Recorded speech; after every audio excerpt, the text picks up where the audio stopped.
Sanibonani guys, welcome back to my channel. Welcome back to Nkosi Naphile. Ngiyabonga kakhulu guys, you guys for coming. Thank you so much for your love and support. Nakulaba balokubeza ngama comments abhekele ngithi thank you for your support. Ukhomenta kwakho noma ucomment uyale kodwa kuyasiza kakhulu ke you guys, iyakhula i-channel. Ngiyabonga kakhulu. Mangaba ka subscribe ke please kindly subscribe. Uthi ma ucomment uthukana ke kodwa ke usubscribe ne. Yeah, usubscribe like i-video ke busuqala ukungitshela ukuthi ngiphuma aphi kwenze njani, right? So kule video ke ngizothanda ukukhuluma you guys ngodaba lwe-MK lapha ne-ANC. Okay, bathi ke i-MK bathi ifana nengane ezele namhlanje yavele yasukuma yahamba.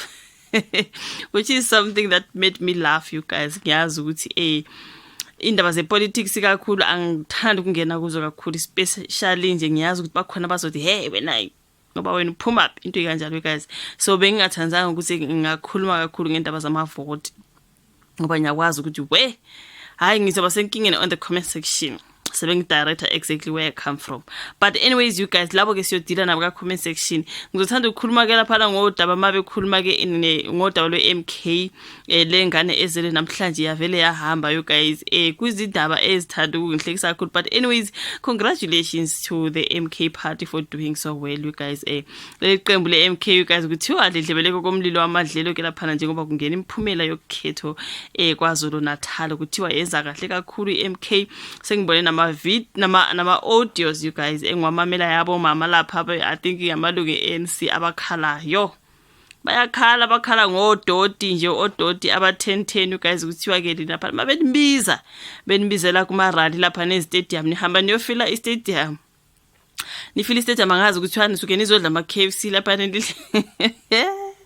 kodwa mangabe sokuthiwa kuyavotwa you guys bese nihamba niyovotela abantu benini bathandayo angazi ukuthi bona bebe expecteni you guys into kanjalo ke bebe expect ukuthi nje i-stadium zigcwala kangaka kusho ukuthi ke nasekuvoteni niyenze kanjalo kanti ke basuke bezodlele i-KFC abantu angazi ngifike lapha angazi ukuthi kudliwa ama KFC mina angazi kuyenzakala kodwa kuthiwa ke niyafila i-stadium nina ekuvoteni ke senikhalisa mama be-ANC lapha kuthiwa kuyabheda you guys i-MK ebadlisa imbuya ngoluthi lapha angithi ngizulisi ngithi imbuya ngoluthi azange ngithi imbuya ngothi ngithe imbuya ngoluthi so like ukuthi i-MK you guys imenyezelo wayo umongameli Jacob Zuma ngoDisemba nyakenya wathi uzoyikhankasela ayivotele futhi akasayingeni nje le ANC. uZuma akasulanga phela kwi-ANC namanje ulilungu ubulungu bakhe busekhona njengoba ebuye abe futhi ilungu le-MK of which mina ngasengithi hawu umuntu omdala njani kodwa akasulanga ngalo baba ka-ANC usasengadle ngapha uyileader ye-MK njani mntaka baba kuyakhonakala. Ngibone nje kwenye interview bembuza lapha ngodade ukuthi njani wakhuluma ngento zabo something you guys like I'm like umdala kodwa kwenzakalani. So kusho ukuthi ke MK ingenela ukhetho inezinyanga ecishe eziyisithupha lapha imenyezele ngokusemthetheni kubantu bakuleli emva kwesimemezelo sikaZuma ngoDisemba kwadile kumthangala abantu bethutheleka kuleli qembu you guys siyabona ke nama celebrities amaningi ke mangabe sengigcwalisa nami joina i-MK party. Okay, so ke kuthi abantu baningi lapha nayo guys abantu asebengamalungu e-MK including celebrities. Okay, so kushaye u5 intambama ngolesihlanu i-MK isithola amavoti angaphezulu kwawo 800,000 esifundazweni ilandelwa i-IFP enangu 340,069. endaweni yesithathu bekukhona i-ANC ebingaphezulu ka-337,000 ngamavoti. Then i-DA bisendaweni yesine izama ukusondela emavotini angu 260,000. So ke umhlaziyi wezepolitiki lapha nomnumzana uZakhele Ndlovu ofundisa ipolitiki eKZN uthe i-MK iphundle i-ANC ne-IFP ngenxa yezizathu ezimbili. Okay, bathe ezimbili izathu indaba yokuba umZulu ineqhaza elikhulu ingakuba bona behlupha kakhomesi bangihlupha ka-comment section. Indaba yokuba umZulu ineqhaza elikhulu ngoba uZuma njengamanje uyena umholi wakwaZulu omdala nohlonishwa emva kokuhamba kuka-Mntwana wakwaphinda ngena abanye ababecikwe i-ANC bebezoya kwi-IFP ukube akayivelanga ke i-MK. Okay, uthena ngaphandle kokuba ke umZulu uZuma ungumuntu onogazi kubantu nonesisoka nobugagu bokukhuluma izinto ezigovuza abantu. So indaba yokudatshukela aziveze indaba yokudatshukela akaziveze njengomuntu ohlukunyezwayo iyamsebenzela futhi ngoba abantu bathi uZuma waya ekudingisweni kwaboshwa kodwa namanje usahlutshwa. Uma umlalela kahle uyigagu uyakwazi ukukhuluma nabantu. So uNdlovu uthena iMK yazi kahle ukuthi ibingeke ibe utho ngaphandle kwaZuma. Omunye umhlaziyi umnumzana uThobani Zikalala uthe lokhu kudlondlobala kweMK kubufakazi bokuthi iyasebenza indaba yomuntu isiqu sakhe kwi-politics. So abantu bakuleli ke bavota ngokuthi umuntu ubani bayamthanda yini bese kuxubana ke nezimo ababhekane nazo ngaleso sikhathi. So iANC ishaya eceleni njengoba ilokhu ibelesela indaba yobuhlanga ke bathi vele uZuma ngoba ngale phela ungumZulu so amazulu kwavela leyo nto. Ithe iANC ibukeka igcizelela indaba yokuvota ngobuhlanga uma kukhulunywa ngabantu base KZN kodwa kwezinye izindawo ayisho kanjalo.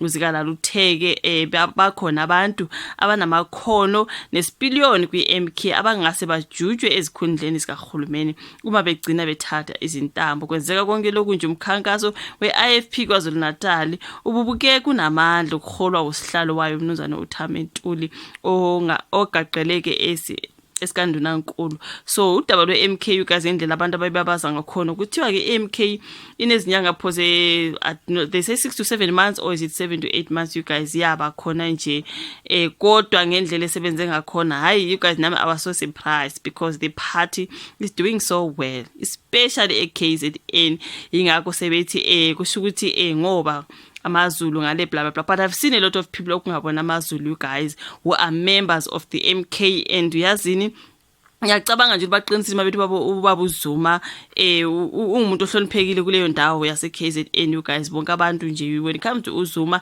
nezinto zonke lezo ukuthi baba phela uyaba futhi ngumongameli wakuleli kwakuke kwaba nale ndaba futhi elooting ngale yagcina ngazi kuningi lapho you guys okukhulunywa when it comes to baba uZuma uthe nje mayeba ngumholi weMK kwaba khona abantu abaningi abasuka kweNC abasuka kwamanye ama parties beya kuMK just for ubaba uZuma because bayamthanda abantu because bayasho futhi ukuthi nakwezo ukukhuluma uyigagu baba uyakhuluma uyawazi ukukhuluma ngimzwe ukukhuluma ngo something angazi you guys but anyways ngitha ngiphawule kuloko ngoba bengingafuni ukuthi ngikhulume ngendaba zamavote you guys ngoba aziphathelene nami kodwa ngicabanga ukuthi hey mina phela ngithula umgosi ukuthi ngibuya apha ngibuyiphi mina udaba lwabi nje ngizoletha umgosi ukuthi lo mgozo wakuphi angisayingeni nje kodwa ba umgozo uzoletha izindaba mina uma wena usubona ukuthi bengamele ngizilethe ngoba ngiphuma apha ngiphumiphi so kungokwakho ngihlala nawe ka comment section. So lolu daba belungole MK you guys ukuthi MK iyafana nengane ezelwe namhlanje yavele yakhuluma naso ke sigijima ngendlela ehamba ngakhona isebenza kahle kakhulu you guys. Congratulations to the MK party and everything else but okay you guys ishuvola ka comment section ungangilande nje ukuthi ngibuya apha ungalinga ungizame sengikhathelile lokho on my comment sections. Okay asikhulumeni just comment based on the video topic bese siyaqhubeka ngempilo ngoba hayi abanye abantu you guys abafundiseki but thank you so much like the video subscribe share and then I meet you again on my next upload. Bye.